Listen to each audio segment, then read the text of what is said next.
सब खाते हैं, सब पहनते हैं, सब घर में रहते हैं और सब दुखी हैं। ये कैसा आश्चर्य है। सब खाते हैं और आवश्यकता से अधिक खाते हैं। जितना नहीं खाना चाहिए उतना खाते रहते हैं। और कपड़े पहनते हैं, बहुत लोगों को आवश्यकता से अधिक कपड़े हैं। और मकान में रहते हैं, बहुतों के पास मकान ज़्यादा है आवश्यकता से ज़्यादा, लेकिन फिर भी सब दुखी रहते हैं। एक ऐसी बीमारी है दुख की। इसका शोध लगाओ, कारण पहचानो, कारण को निकालो, तब दुख मिटेगा। जब शरीर में रोग लगता है तो डॉक्टर निदान करता है, पता लगाता है मूल का। इसलिए बहुत से डॉक्टर बहुत कुछ पूछते हैं। ये बीमारी आपके पिता को, माता को, बाबा को तो नहीं थी, बहुत पूछते हैं। होम्योपैथ में तो बहुत ही पूछते हैं। एलोपैथ में भी जो विवेकी होते पूछते हैं। कलकत्ता में एक गुजराती डॉक्टर है, बहुत दिनों बाद संपर्क हुआ था, प्रेम प्रकाश जी का, वो डॉक्टर है। सबका है लेकिन मैंने उन्हीं के पास जाते हैं। तो उस समय मुझे जुकाम था, तो लेटा दिया। ये 20 बरस शायद हो या 15 बरस हो। लेटा दिया और रागात्मक ढंग से पूछे, हाँ तो ये तो वो बड़ा मीठा मीठा बहुत बात पूछा। कारण क्या है रोग का? कारण, दुख का कारण क्या है? दुख हमें होता है, उसका कारण क्या है समझना चाहिए। पेट तो भरा है, भूख लगी है इसलिए तो दुख नहीं होता है। ये भी नहीं कि ठंडी लगी है और कपड़े नहीं इसलिए दुख होता है। ये भी नहीं कि फुसकी भी छानी नहीं है, क्या करें, सड़क पर पड़े हैं। पैसे हैं, जरूरत से अधिक भी कितने लोग पैसे रखे हैं, सब कुछ है, फिर भी सब दुखी है। इस दुख का पता लगाओ। इस दुख का पता लगाना आध्यात्मिक यात्रा है। दुख का लोग पता नहीं लगाते हैं, सब सुख भोगते हैं, और जितने सुख भोगते उतने बेचैन होते हैं। सुख क्या भोगते हैं? वे समझते हैं इंद्रियों का, विषयों का जो संपर्क है वही सुख है। जैसे आँख को अनुकूल रूप में लगा दिया,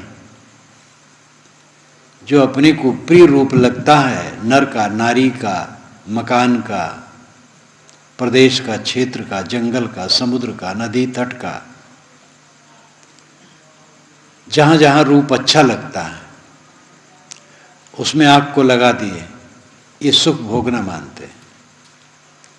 एक बार मैं जब दक्षिणी भारत गया था और जिन्होंने बुलाया था तो उनके यहाँ रहा, और उसके बाद वो एक गाड़ी तय करके करीब 2700-2800 किलोमीटर का भ्रमण करवाया था, कई जगह रात रुकते हुए, रहते हुए। तो कन्याकुमारी में पहुँचे तो समुद्र में थोड़ा जा करके कहे, साहब हमें ये बड़ा अच्छा लगता है, इस समुद्र का पानी बहुत बढ़िया लगता है, यहाँ आनंद आनंद। हम कहे तो तुम इसी में खड़े रहो, साल 2 साल खड़े रहो, पूरा बहुत आनंद हो जाएगा। तो हंसने लगे। हम कहे कि आनंद अपने आप में कुछ समझाया तो कहे हाँ, तो अभी इतना ऊंचा विचार आ जाए तब तो सब बेकार है। हम कहे तुम समुद्र में खड़े हो, आनंद आ रहा है, और इसी में तुम्हें खड़े रहने कोई कहे फिर आनंद उड़ जाएगा, फिर क्लेश हो जाएगा। कोई बहुत प्यारा आया और उसको मैंने खूब गले लगा लिया। कब तक गले लगाए रखें? अगर गले लगाए 1 मिनट भी खड़े रहें तो लोग समझेंगे क्या पागलपन है। किसी गले लगाया जाता बस सेकंडों में छोड़ दिया जाता है, और कोई 1 घंटा गले लगाए खड़ा रहे तो लोग समझेंगे पागल हो गए। सारा संयोग क्षणिक है, और अनादि अज्ञान है, भ्रम है। भ्रम के कारण आदमी इंद्रियों का विषयों से संयोग कराने को सुख मानता है और इस सुख को रात दिन भोगता है। सुंदर रूप देखता है, एक सुख भोग रहा है। फिर जीभ से रस चखता है, एक सुख को भोग रहा है। फिर सुगंधी सूंघता है, कितने लोग इतर बहुत लगाते हैं, वो सुख भोग रहा है। और फिर एक रूप में, एक शब्द में, एक गंध में भी बहुत भेद प्रभेद है। हरदम आदमी अपने ढंग से सुख ही भोगता है और फल क्या होता है? दुख में रहना। असंतोष सबसे बड़ा दुख है और चारों तरफ असंतोष का साम्राज्य है। परिवार में असंतोष है क्योंकि दूसरे की बात जमती नहीं। किसी की सारी बात सबको नहीं जमती है। विवेक से समाधान करना चाहिए। हमारी बात भी सबको नहीं जमती है और समता से सब निवाह करते हैं, हमें भी ऐसा चाहिए। दूसरे की हरकतें हमें बिल्कुल अच्छी नहीं लगती कि सब की सब अच्छी लगें। इस संसार का स्वभाव है। अपने मन को ऐसा बनाना चाहिए कि सब स्थिति में आनंद हो। मन बहुत छोटा सा और उसके लिए हम कह भी नहीं सकते कितना छोटा है। साहब ने तो एक चलती भाषा में कह दिया, पानी ते अति पातला, धुआं ते अति झीन, पवनों ते उतावला, दोस्त कबीरन कीन। पानी से बहुत पतला है, धुआं से बहुत झीन है, हवा से भी बहुत चंचल है और इसी से मित्रता है। मन जीवन में मूल है। मन ही बिगड़ैल है, मन भ्रांति में है। इंद्रिय और पदार्थों के संयोग में सुख की कल्पना है और यही सुख की कल्पना सारा दुख लाती है। अगर देखने में हम आनंदित न हो, सुनने में आनंदित न हो, सूंघने में, छूने में आनंदित न हो, किसी विषय के संपर्क में आनंदित न हो, तो हम ऐसे आनंद में पहुंच जाएंगे जो अखंड है। वो सदा आनंद ही आनंद है, जो विषय रहित आनंद है। विषय का अर्थ है पदार्थ। पदार्थ रहित आनंद अनंत है और पदार्थ वाला आनंद क्षणिक है और वो दुख लाता है। जहां पदार्थ में आनंद माने, एक तो पदार्थ रुकेगा नहीं, चला जाएगा, रहेगा भी तो हम उसको भोग नहीं पाएंगे, हमारी इंद्रियां छीड़ हो जाएंगी। कितना स्वादिला पदार्थ कोई रख दे, लेकिन पेट भर गया तो अब क्या करेंगे? एक भोज रहा तो एक सज्जन खाते रहे, लोग उठते गए, फिर बैठते गए, उठते गए, वो खाते रहे। तो एक ने कहा कि क्या अभी पेट नहीं भरा? अरे कहे पेट तो भरा, लेकिन क्या कहें, जीभ नहीं मानते हैं और पेट भी एकदम छिछली नदी है, थोड़े में भर जाती है। तो पेट तो भर गया था, लेकिन जीभ स्वाद के संयोग को छोड़ना नहीं चाहती थी। ये असंतोष। देखते, भोगते, सुनते, जानते पेट भरता है, कभी पेट नहीं भरेगा। हमारे दुख का कारण संयोगों में, पदार्थों में सुख की कल्पना है। प्राणी पदार्थों का जो संयोग होता है, संबंध होता है, उसमें जो सुख की कल्पना है वही दुख का कारण है। संयोग में सुख की कल्पना मिट जाए तो दुख मिट जाए। जो संयोग है वो व्यवहारता है। व्यवहार में लाभ लो, लाभ दो, सेवा करो। दूसरे की सेवा स्वीकारनी ही पड़ती है। स्वयं भी कुछ करो जो दूसरे की सेवा हो। इस ढंग से जीवन जियो।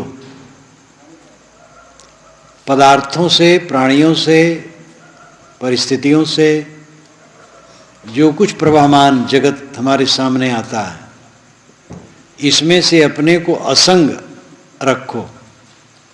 असंग यानी अनासक्त, निर्विकार, फिर दुख मिट जाएगा। आशा दुख लाती है, बड़ी आशा है, बच्चों से बड़ी आशा है, साथियों से बड़ी आशा है, और आशा हम भावुकतापूर्वक ज़्यादा कर लेते हैं और पूरी होने वाली नहीं है। हम किसकी कितनी आशा पूरी करते हैं? हम भी तो इंसान हैं, हम भी तो किसी के साथी हैं। अपने साथियों की आशा हम कितनी पूरी करते हैं, तो हमारी आशा दूसरा कितनी कोई पूरी करेगा? और पूरी करने से वो पूरी होने वाली है तो कभी भरती नहीं है। पेट भरेगा, मन नहीं भरेगा। सारा दुख मन की तृष्णा से, मन की तृष्णा कभी भरती नहीं है। तृष्णा को मिटाने ही से शांति मिलेगी। तृष्णा ही भवसागर है, तृष्णा ही जीव को भटकाने वाली है। और हर जगह तृष्णा अपना स्थान ग्रहण करती है। कोई भी चीज़ है, सब जगह तृष्णा जम जाती है। बहुत सावधान रहना चाहिए तृष्णा से। लोक मंगल की कामना हम सबको जगा देंगे, यह तृष्णा भी भटकाने वाली है। विवेक पूर्वक नहीं है, ऐसे लोग भटकते हैं। वे समझते हैं हम दुनिया को उलट देंगे उपदेश दे करके, और सब काग से हंस हो जाएंगे। अपने को काग से हंस बनाने का बल सब में है। कोई भी चाहे तो अपनी गंदी आदतों को छोड़ करके सही दशा में हो सकता है। दूसरे के ऊपर हमारा कोई अधिकार नहीं कि उसको हम काग से हंस बना दें। दुनिया में जितने संत पुरुष हुए हैं, उनका परिश्रम निरर्थक नहीं गया है। उन्होंने जो किया है और कहा है, किया है उनका कल्याण हुआ है, और कहा है वो दूसरों को सहारा बना है। इसलिए संतों का परिश्रम निरर्थक नहीं गया है। किंतु जिनको सुधरना था सुधरे हैं। सब सुधर नहीं सकते हैं, सब एक समान हो नहीं सकते हैं। तो जो प्रचार की तृष्णा है मैं सबको बदल दूंगा, ये भी दुखदायी है। बोधवान मध्य दशा में रहते हैं। वे सेवा करते हैं, दूसरे के हित करते हैं, लेकिन तृष्णा में नहीं रहते हैं। वे समझते हैं कि अपने आप का पूरा उद्धार ये बहुत बड़ा काम है। पूरा उद्धार, जिसका मन सब समय अचल है, अडोल अबोल शांत तृप्त, जिसके मन में चंचलता नहीं, कोई ख्वाहिश नहीं, कोई इच्छा नहीं, कोई वासना नहीं, हरदम तृप्त, वो परमानंद में है। बोध और अभ्यास इसके लिए चाहिए।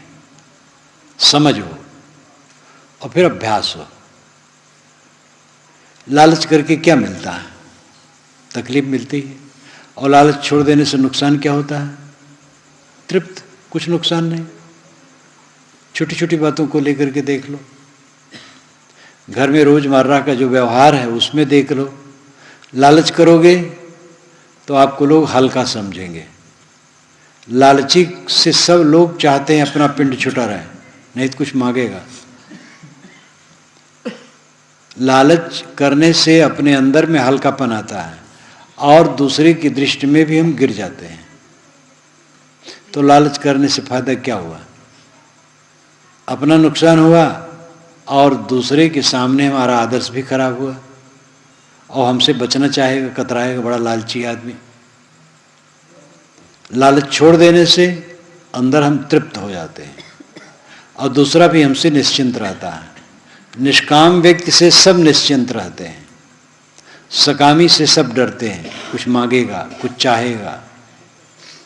और जो निष्काम है उससे सब संतुष्ट रहते हैं। निष्काम होना, निर्माण होना, अपना कल्याण है इसमें। अहंकार करेंगे चित्त जलेगा। सांप जब आग से घिर जाता है तो फनफना करके वो ऐंठता है, फनफनाता है गुस्से में, ऐंठ ऐंठ करके मरता है।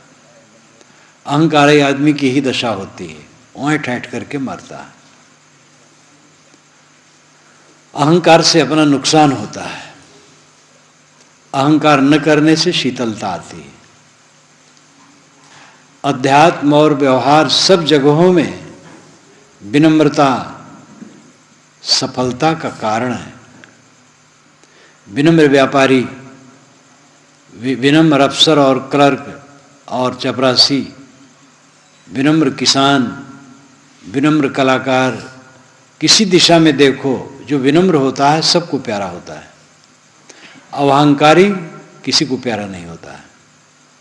अहंकारी आदमी भी दूसरे विनम्र को देख के खुश होता है। अपना अहंकार तो उसे प्रिय है, लेकिन दूसरे का अहंकार प्रिय नहीं है।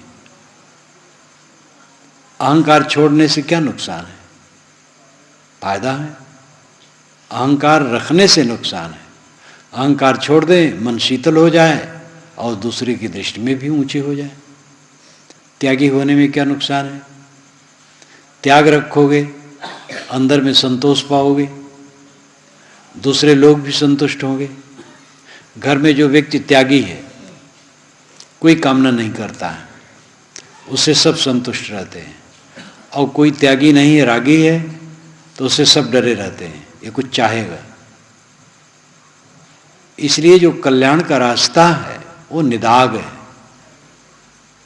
सबके लिए सुखद है। सूझ उधर नहीं है, क्योंकि प्रयास नहीं है। संत कभी अचानक आ गए, या मान लो कि बुलाया गया आ गए, एक दो दिन रहे चले गए। हम सुने औपचारिकता से कि भाई संत आए हैं तो बैठ जाना फर्ज है, नहीं बैठेंगे तो लोग भी क्या कहेंगे। कुछ प्रेम भी है कि नहीं बैठना चाहिए। बैठे, सुने और उठे, और जहाँ का तहाँ सब रह गया। तो इससे प्रगति नहीं होगी। आपके दिल में चेष्टा जगनी चाहिए, सुने और पकड़ लें, और ऐसे किस्म की पुस्तकें पढ़ें जिससे विचार आपके दिमाग में बराबर आए। और ऐसे किस्म के विचार देने वाले साधु भक्त जो कोई हो, समय समय से संपर्क करें और इन विचारों को अपने चित्त में रख करके निरंतर भांजें, दोहरावें। देखो, ऐसा अभ्यास करते करते जीवन में परिवर्तन आने लगेगा। रोज रोज का अभ्यास। कट बोलने की आदत है। प्रातः नींद खुले 5 मिनट तक प्रतिज्ञा करो कि आज दिन भर हम कटु नहीं बोलेंगे, मीठा बोलेंगे। और रात में सोने की पूर्व 5 मिनट तक सोचो कि कब कब मैंने कटु कहा। कटु कहा तो ग्लानि की, नहीं कटु कहा तो अपने को धन्यवाद दिया। फिर संकल्प लिया मैं कटु नहीं कहूँगा, मीठा बोलूँगा। 5-5 मिनट केवल दोनों टाइम कोई अभ्यास करे, देखेगा 1 महीने में उसकी वाणी में कितना अंतर हो जाएगा।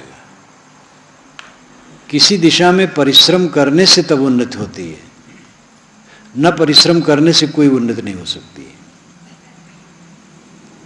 किसानी हो, दुकानदारी हो, कला हो, विद्या हो, कुछ भी हो, जब निरंतर परिश्रम शौक से किया जाता है तब सफलता होती है।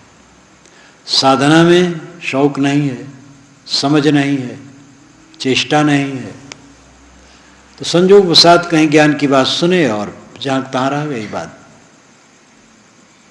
प्रगति नहीं होती है। प्रगति के लिए स्वयं अपने कदमों पर खड़ा होना होगा।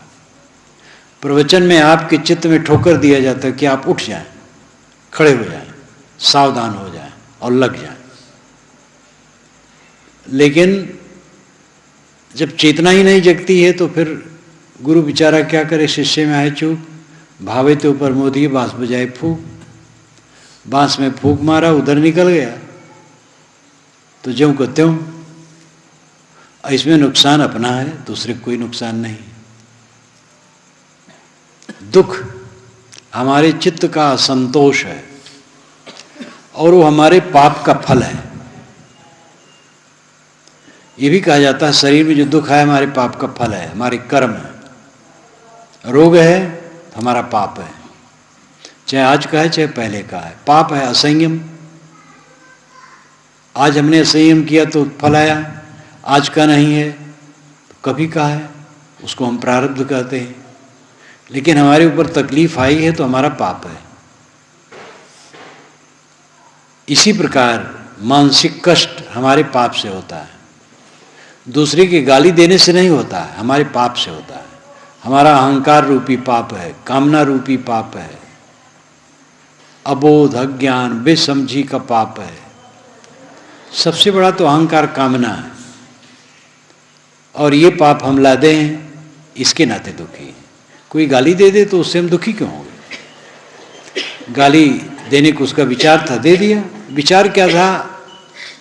एक झोंका था, जोश था, होश में नहीं था। होश में होगा तो आदमी गाली नहीं देगा।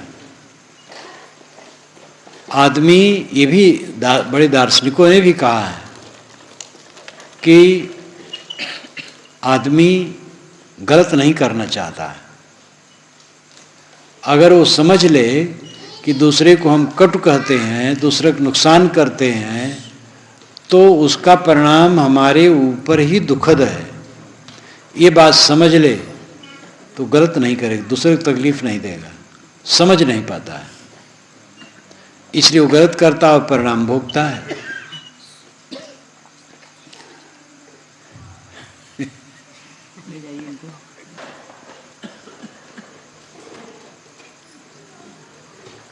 हमारा दुख हमारा बनाया है। किसी ने तिरस्कार कर दिया, हम दुखी हो गए। तिरस्कार करने से दुखी नहीं हुए, अपने अहंकार से दुखी हुए। तिरस्कार किया, तिरस्कार करने वाला दोषी है और वो दुखी हो, हम क्यों दुखी हो? किसी प्रकार का दुख हमें होता है वो हमारे पाप का फल है। अमर्ष हम करते हैं, हमें कोई कट कह दिया, हम अमर्ष से भर गए। अपमान जनित बोध को अमर्ष कहते हैं, जिसमें अपमान हमें लगता है और पीड़ा होती है, इसको अमर्ष कहते हैं। अमर्ष से हम भर गए, अहंकार हमारे मन में न हो, अमर्ष होगा ही नहीं। जब हम अपने आप को ठीक करेंगे, अभेद कवच पहनने के मानो कोई बाण नहीं लगेगा। पहले तीर तलवार से युद्ध होता था तो कवच पहना जाता था। आज भी बड़े बड़े नेता अपने कपड़ों के नीचे ऐसा पहनते हैं जिसमें गोली लगे तो छेद न कर सके। पहले कवच पहनते थे। कवच है अपना दृढ़ विवेक। ये समझने की चेष्टा करो कि मेरा दुख मेरा बनाया है और मैं उसे बिल्कुल मिटा सकता हूँ, और उसको मिटा करके ही पूरा सुखी हो सकता हूँ। दूसरे ने हमारा दुख नहीं बनाया है, किसी ईश्वर की माया ने बना दिया है, झूठ है। किसी शैतान ने बना दिया भी झूठ है। हमारे जीवन में जो कुछ घटता है हमारे कर्मों का परिणाम है, हमारी गलती है, हमारी बेवकूफ़ी है। हमारा दुखी होना हमारा केवल अहंकार है और कुछ नहीं है। अहंकार सबसे बड़ा पाप है जो सब जीव को रात दिन रुलाता है। हमारा अहंकार है जो हम दुखी हैं। हमारा अहंकार पूर्ण विसर्जित हो जाए, दुखी होने कोई चांस ही नहीं। और ये हमारे बस में है, समझें और उसको खत्म करें। इस प्रकार कल्याण अपने हाथ में है और पतन अपने हाथ में है। हम जो चाहें रास्ता अपना सकते हैं। पतन में तो है ही है, सदा से पतन में है, इसलिए दुखी हैं, कहीं सुखी नहीं है। चाहे जहाँ रहे, शहर में रहे, देहात में रहे, देश में रहे, विदेश में रहे। कहानी आती है कि एक सज्जन घर में देखे चारों तरफ गंदगी, तो उनका मन खराब हो गया और गांव छोड़ करके चले गए शहर। तो शहर में गए, जिस मोहल्ले में बहुत गंदगी, तो शहर छोड़ दिए, तो बाग में आ गए। बाग में जैसे आए, एक पेड़ के नीचे बैठे, ऊपर से पक्षी ने बीट कर दिया। बाग से बड़ी घृणा हुई, वन में चले गए। वन में स्वच्छ जगह बैठे, तो जब उनकी नज़र ज़मीन में गड़ी तो देखा हड्डी के चूर महीन महीन, तो बड़ी घृणा हुई। फिर नदी बहती थी, वो नदी में उतर गए। जैसे नदी में पैर रखे, एक सड़े मुर्दे पर पैर पड़ गया। तो उन्होंने कहा, न स्थल में दुर्गंधित छुटकारा है, न जल में। आकाश में उड़ नहीं सकता हूँ, अब जल मरूंगा। तो उन्होंने जंगल से सूखी लकड़ियाँ इकट्ठी की और चिता बनाई। आग लगा करके बैठना चाहते थे कि जल मरो। वनवासी आ गए, कि तुम क्या करते हो? कि दुनिया में बड़ी दुर्गंधी है, मैं जल मरना चाहता हूँ। उन्होंने कहा, यार यहाँ जलोगे तो कितना गंदा होगे, दूर जाओ कहीं जलो। तो उसने कहा, यार हम न जीवन में दुर्गंधी छिटकारा, न मरने पर। कमबख्त दिल के लिए कहीं संतोष नहीं है। अब अपने अंदर की त्रुटियां छोड़ दो, सब जगह आनंद है। सारा संसार उसके लिए आनंदमय हो जाएगा। मन आनंदित है, सब ठीक है। वही घर मकान परिवार संपत्ति है। जब मन उलझ जाता है तो सब लगता है कि आग है, सब जला रहा है। और जब आनंदित हो गया, सब प्यारा लगने लगता है। मन ही मूल है। एक मन को ठीक कर लेने वाला कभी दुखी नहीं होता है, और यही सुखी होने का रास्ता है। अपने को संभालो। मैंने कहा था, ये सब खा रहे हैं, पहन रहे हैं, घर में रह रहे हैं, रुपया पैसा भी है, और सब दुखी हैं। क्यों? क्योंकि इच्छा पूरी नहीं होती है, अहंकार के अनुसार काम नहीं होता है, कामनाओं के अनुसार मिलता नहीं है। आपको, हमें नहीं, किसी को नहीं मिला। सब अधूरे में गए। पूरा उसका होता है जो अपनी कामनाओं को मार लेता है, इच्छाओं को मार लेता है, प्राप्त वस्तुओं में गुजर करता है और भोगों के लिए कोई तृष्णा ही नहीं करता है। उसका दुख दूर हो जाता है। दुख हमारे मन का विकार है। रोग का निदान करने से पता लग जाता है कि क्यों रोग हुआ, रोग का कारण क्या है, तो इसी दवाई दी जाती है। हमारे दुख का निदान, हमारे दुख का कारण, हमारे दुख का हेतु हमारा मनोविकार है, मन की मलिनता। और इसको छोड़ देने के बाद दुख नाम की कोई चीज नहीं, फिर दुख हो ही नहीं सकता। शारीरिक दुख आएगा, आएगा जाएगा, उसमें वो दुखी नहीं होगा। जो ज़्यादा दुखदाई हो मानसिक दुख है, शारीरिक दुख उतना दुखदाई नहीं है। मानसिक दुख, उद्वेग, अशांति, पीड़ा, क्लांति, बेचैनी, अवसाद, ये महादुख है।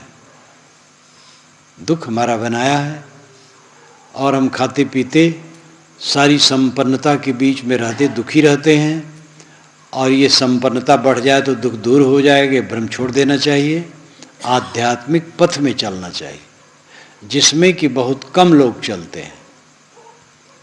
और होते होते एक दिन आ जाता है, जो अपना साज ठाट माने रहते हैं, क्षणिम छूट जाता है, और वासनावश जीव फिर भटकता है। इसलिए जगें, सच्चे सुख का रास्ता पकड़ें, मनोविकारों को जीत करके, मनोविकारों को त्याग करके, मन की अहंता ममता और वासना को त्याग करके हम सच्चे अर्थ में सुखी हो सकते हैं।